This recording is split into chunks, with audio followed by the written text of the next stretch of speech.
Наталья Александровна, вітаем вас. Сёлета мы адзначаем 115-годдзе з дня нараджэння паэта. Якія традыцыі існуюць у музеі, звязаныя з гэтым днём? Пачынаючы са 111-годдзя паэта, мы у час блізкі да 25 чэрвеня, калі нарадзіўся Петрусь Устинович, мы едзем на Ушаччыну, на яго малую радзіму.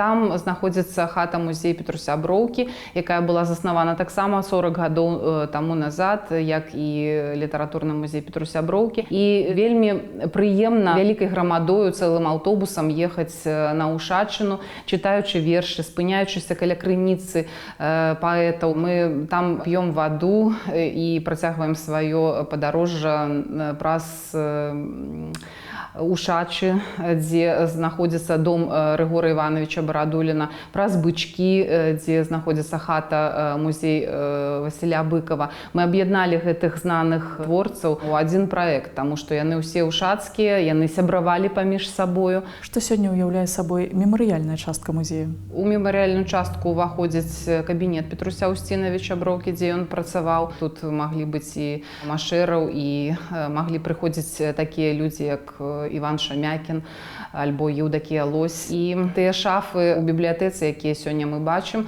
яны захоўваюць шмат кніг, тысячы адзінак. У мемарыяльных пакоях прысутнічаюць прадметы інтэр'еру самых розных стыляў і розных гадоў. Музей называюць творчай пляцоўкай для таленавітых людзей, то бок і я магу прыйсці сюды і пачытаць свае вершы разам з таленавітай моладзю. Конечно. Усе, хто спрычыняецца да розных відаў творчасці, яны маюць магчымасць у нас паказаць альбо сваё паэтычнае майстэрства, альбо музыкальнае. Невялікая прастора музея дазваляе паспрабаваць творцаў, якія толькі-толькі пачынаюць. Як тэматычна падбіраюцца музейныя імпрэзы? Ці абавязкова ў фота, ці ў мастацкай выставе павінны прысутнічаць літаратурныя ноткі?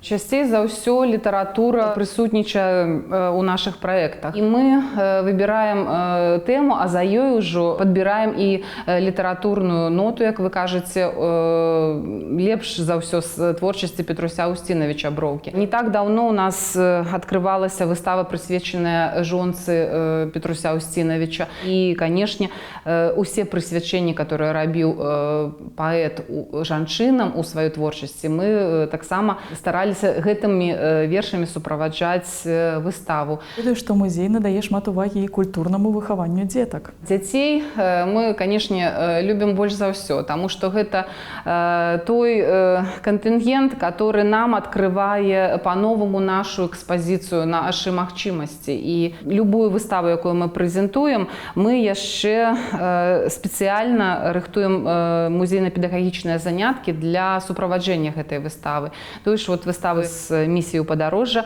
мы суправаджаем музейна-педагагічным заняткам з геаграфічнымі картамі, дзе дзеці могуць самі разабрацца ў тых геаграфічных стасунках паміж краінамі, у нейкіх геапалітычных абставінах, якія склаліся на працягу таго часу, які прайшоў з жыцця Петруся Устиновича і да нашых дзён. Да таго ж музей спрычыняецца да падзей далёкіх ад літаратурных. Гэта і сацыяльныя праекты, і падтрымка маладога кіно. Мы прапануем людзям з спецыяльнымі патрэбамі выстаўляцца ў нас у музеі. Ёсць магчымасці суправаджаць выставы альбо сурдаперакладам, альбо дазваляем людзям з пагоршаным зрокам альбо з адсутнасцю зрока дакранацца да экспанатаў, якія спецыяльна падрыхтаваны для суправаджэння нашых выстаў. Удвойчы святочны для музея год, да якіх імпрэз могуць далучыцца прыхільнікі. Мы ініцыявалі праект «Дуо»,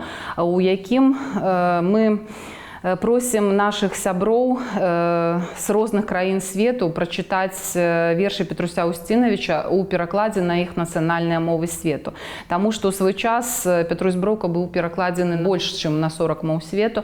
І у нашых фондах захоўваецца шмат гэтага багацця і на самых разнастайных мовах свету. І ўсё больш і больш людзей, нашых сяброў, творчых людзей, музейшчыкаў, бібліятэкараў, артыстаў далучаюцца да нашага праекта. Ён можа доўжыцца цэлы год, таму што гэтых перакладаў вельмі шмат. Наталья Александровна, дзякую вам за размову. Яшчэ раз віншуем супрацоўнікаў музея Петруся Броўкі з усімі святамі.